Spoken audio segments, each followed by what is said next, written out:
Мой сетап с недавних пор — это гавцы Pro модель Мишеля Прадо. Немножечко кастомизированный уже моими стараниями. Добавили немножечко белого сюда. Это каф от USD. Стерли, кстати, логотипчик. Ибо нечего ему здесь делать. Ну, как бы всегда хочется больше белого на роликах видеть. К вопросу о том, чем ролики отличаются от USD, я могу точно сказать, что сырьем.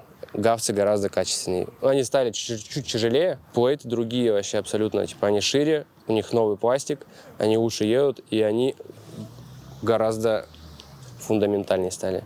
Кожа просто вообще эталонная какая-то. Ну и по удобству как бы прикольно все. Единственное, с размерной сеткой какие-то интересные моменты, но в целом как бы все просчитывается.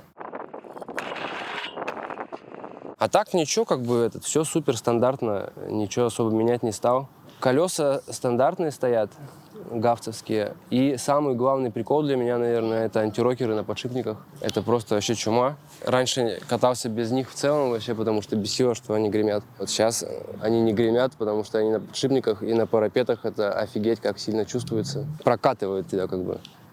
Поэтому всем советую гавцевские антирокеры на подшипниках.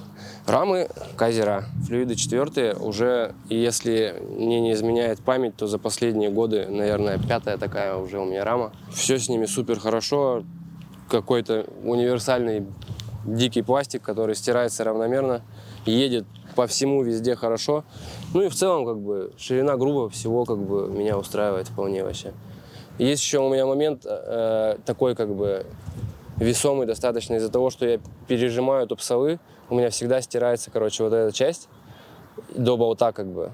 И, ну, допустим, на ионах это была прям жесткой проблемой, потому что за 2 месяца просто в болт, как бы, и, ну, потом ты либо катаешься на болте, либо, ну, как бы, надо спиливать раму, что, как бы, я не делал никогда. С этими рамами такой проблемы у меня никогда не было, поэтому всем советую Кайзер. Есть 5-я модель у меня, но я что-то на нее пока что только смотрю. Говорят, что там можно кататься на флэт-сетапе. Но меня что-то как будто бы пока что не тянет на флэт-сетап. И как будто бы единственные ролики, на котором флэт-сетап четко сделан, это ионы, которые, к сожалению, пошли мимо меня. Я нахуй в тебя прям прыгаю, братан. Ну, тут мои цацки, естественно, куда без них. ЮТР, вертолетный оператор номер 1, это я. Ну и вот, кстати, прикол отдельный. На роликах нету ни одной бакли, все на липучках. Это вообще эталонная штука. На последних моих USD было то же самое сделано, только мной. Здесь так идет с завода. Опять же, типа, есть момент, короче, когда делаешь всякие санидеи, а я их люблю делать, у меня прям, короче, получается, на правой ноге, нет, на левой, да, все-таки, от бакли были дырки, потому что, ну, типа, перезакладываешь маленько ногу, и тебе баклей прям пробивает голень. Ну, и как бы не очень прикольно, ты, блин, делаешь трюк, хочешь с него кайфануть, и тебе больно. Вот, и, в общем, бакли, короче, липучки, точнее, в этом случае не очень спасают. Ну, и в целом держат хорошо, пока новые, как бы. Ну, либо просто использовать, опять же, говорю, суперкачественную липучку. Вот, она как бы с временем у тебя так мягонько подрастягивается. Ну, в целом кайф вообще, мне очень нравится. В общем, роликам ставлю 4 из 5, только потому что они не белые. Считаю, что ролики должны быть белые. Также считаю, что должны быть белыми кеды и зубы еще. Не мог не упомянуть этого, так как мы находимся в Челябинске, а как бы...